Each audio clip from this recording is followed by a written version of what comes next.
Start winning at the races with Daily Racing Form's new mobile pass performances, featuring exclusive buyer speed figures and expert analysis and selections. Go to drf.com/best and get the power of DRF in the palm of your hand. Hi, everybody. Dan Illman, Mike Beer, race number 4 at Belmont Park on Belmont Stakes Saturday is the Grade 2 Pennine Ridge Stakes, 3-year-olds going a mile on the Widener turf. Let's take a look at this field. You've got one of the more talented 3-year-old turf horses in the country as your 6-5 morning line favorite. That's the number 1 Decorated Invader, already a Grade 1 stakes winner. He won the summer going a mile last year. And Mike, he just looks like the horse to beat. Yeah, I agree with that. I mean, there are, I thought a couple of other interesting horses in here, but somebody, it feels like, is going to have to really improve to beat Decorated Invader, who was, one of the better 2-year-old turf horses, and he ran really well in his 3-year-old debut. And as we look at the Timeform U.S. pace projector for this race, we see Vanzi trying turf for the first time, a synthetic horse right now, expected to make the lead. I wouldn't be surprised if this pace quickens up, though, because the 3 Proven Strategies has some speed. The 6 Maroon Maniac has shown a little bit of pace. Perhaps this pace gets a little bit contested down the backstretch. Yeah, I mean, I guess we'll see what happens here. I really did feel like Vanzi would probably be trying to make the front in here. And, Proven Strategies, the 3, does have good speed, Dan, but he seems a little more tactical to me. So I wouldn't be surprised if he just took up a tracking spot. A fast pace would help the favorite. Let's watch Decorated Invader's seasonal debut in the Cutler Bay, and he got some pace to run at this day. They reeled off a half mile in 45-2, and Decorated Invader in those familiar West Point colors on the outside shows no rust off the layoff. He runs these horses down. This is a very talented 3-year-old son of Declaration of War. Yeah, I mean, he ran really well in this race, and he did take the step forward, I think, that you wanted to see him take in his first start as a 3-year-old. But, you are right, Dan. That was a really strong pace in front of him that day. So he got a really good setup that he was able to close into once Rosario kept him, around the outside on the turn. You could just tell he was going to run that field down. He did. He's very, very good, and he's way the horse to beat in here. Venezuelan Hug was claimed 3 starts back by Danny Gargan, has done nothing wrong. A blowout win against fellow Florida-bred maiden special weights. And then watch this close in his first start against winners, against starter optional claiming competition. I know he's 1-2. I know he's supposed to win, but there's no pace on at all. They went 48-4 to the half. Venezuelan Hug has a lot of work still to do with 100 yards to go, and he's just going to get up in the shadow of the wire. And this horse got a decent fig in 85. Yeah, he ran well in that race, because you're right, there was no pace in that race. And you can just see here that the horse that he ran down and lead there was not stopping in front. Venezuelan Hug came and got him. I've got to be honest, Dan, I've been very taken with his 2 races since Danny Gargan claimed this horse. And I think he's pretty dangerous in here.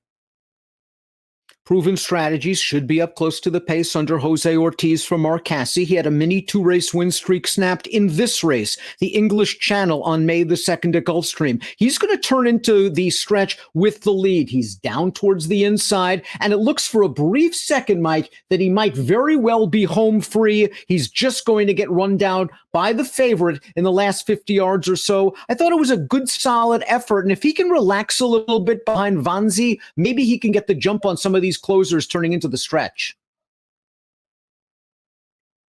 Yeah, I think that's his real advantage, because to me anyway, the 2 horses that, he's going to have to beat here are the 1 and the 2, and they're both, more closing types. This horse has great tactical speed, really improved so far as a 3-year-old, I think, and he was actually pretty good at 2, by the way. But he's taken a step forward so far this year, and he's going to be in front of the 2 horses he has to beat. There's a lot to like about this horse. He's another horse, so I feel like Decorated Invader is going to really have to show up to maybe run this horse down. Mr. Kringle's lone lifetime win came against New York breds at Aqueduct, but let's watch his most recent race at Tampa Bay against open non-winners of one other than a solid second place finish. I mean, there was, again, pace for him to run at in this race. I thought he ran okay, but now he's kind of taking a big step up, and it'll be interesting to see if he could handle these tougher horses. Yeah, I agree with that. I mean, I thought he ran fine in this race. There actually was a pretty good pace going on. He sat off and he took over. He was only second best at the end. He didn't run poorly, but he's going to have to run better than that against this field. Vanzi, the number 5, perfect 2 for 2 on a synthetic surface. He's won stakes races in both of those efforts, the display, the rush away, both of those races. He went to the front and he did not relinquish the lead. If you believe that that synthetic form will transfer to turf, it sometimes does. It perhaps puts Vanzi in the mix, especially if he can get to the front. And I'm guessing that's how Kendrick Carmouche, a very aggressive rider, is going to play it. Yeah, we'll see. I mean, he can certainly make the lead in here. Maybe that gives him a chance if he takes to the turf. It'll be a price in this race too. So if you like him, maybe that's just the way that you go. You hope he gets to the front and can wire this field. When he won the display at Woodbine, I mean, they went a very slow pace that day, but he went a little faster last time. I thought he ran pretty well. The very lightly raced number 6, Maroon Maniac, 8-1 on the morning line. He's only raced once on turf. It was his career debut going 2 turns at Tampa Bay Downs.